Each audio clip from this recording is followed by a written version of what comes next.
എല്ലാവർക്കും more taste in less ടൈമിലേക്ക് സ്വാഗതം. ഇന്ന് നമ്മളിവിടെ ചെയ്യുന്നത് പൊടിയരി പായസമാണ്. വളരെ ടേസ്റ്റി ആയിട്ട് ഈ പായസം എങ്ങനെ പ്രിപ്പയർ ചെയ്തെടുക്കാമെന്ന് നോക്കാം. ഇതിനായിട്ട് ആവശ്യമുള്ളത് 1/2 ഗ്ലാസ് പൊടിയരിയാണ്. നല്ല വൃത്തിയായിട്ട് കഴുകിയെടുക്കുക. ഞാൻ ഈ 1/2 ഗ്ലാസ് പൊടിയരി നല്ല വൃത്തിയായിട്ട് കഴുകിക്കൊണ്ട് വന്നിട്ടുണ്ട്. ഇനി നമുക്കിത് കുക്കറിൽ 1.5 ഗ്ലാസ് വെള്ളവും ഇട്ട് 2 വിസിൽ വരുന്നത് വരെ വേവിച്ചെടുക്കാം.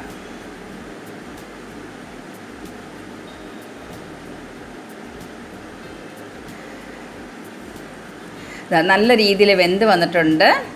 ഇതാണ് വെള്ളത്തിൻ്റെ കൺസിസ്റ്റൻസി.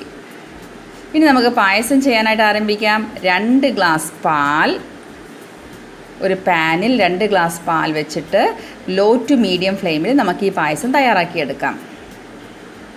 ഇനി ഇതിനായി ആവശ്യമുള്ളത് 8 ടീസ്പൂൺ പഞ്ചസാര, 3 ഏലക്ക,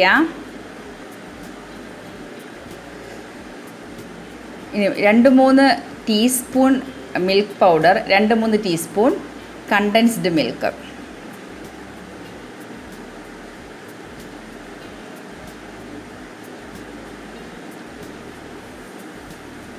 ഇനി നമുക്ക് ഇതിലേക്ക് മിൽക്ക് പൗഡർ ആഡ് ചെയ്യാം. ആ 2-3 ടീസ്പൂൺ മിൽക്ക് പൗഡർ ഞാനൊന്ന് ലയിപ്പിച്ചു, അത് ആഡ് ചെയ്യാം. ഇനി 8 ടീസ്പൂൺ പഞ്ചസാര ആഡ് ചെയ്യാം.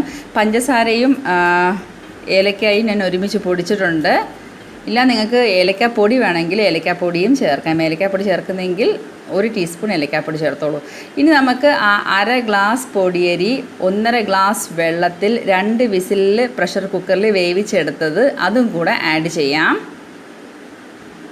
അപ്പോൾ നമ്മളിവിടെ മിൽക്ക് പൗഡർ ആഡ് ചെയ്തു, പൊടിയരി ആഡ് ചെയ്തു, പിന്നെ ഏലക്ക, പഞ്ചസാര ഇത്രയും ആഡ് ചെയ്തു.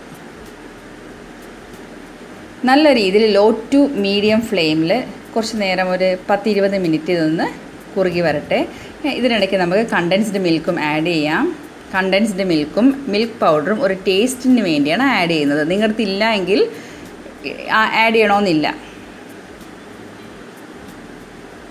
ഇനി നമുക്ക് വേണ്ടിയത് ഇത് ഡെക്കറേറ്റ് ചെയ്യാനായിട്ട് നമുക്കൊരു പാൻ അടുപ്പിൽ വെച്ച് 1 അല്ലെങ്കിൽ 1.5 ടീസ്പൂൺ അല്ലെങ്കിൽ 1 ടീസ്പൂൺ മതി നെയ്യ്, 10-15 കാഷ്യൂ നട്ട്സും 10 ഉണക്കമുന്തിരി അല്ലെങ്കിൽ കിസ്മിസും നല്ല രീതിയിൽ ഗോൾഡൻ ബ്രൗൺ ആകുന്നത് വരെ വറുത്തെടുക്കുക.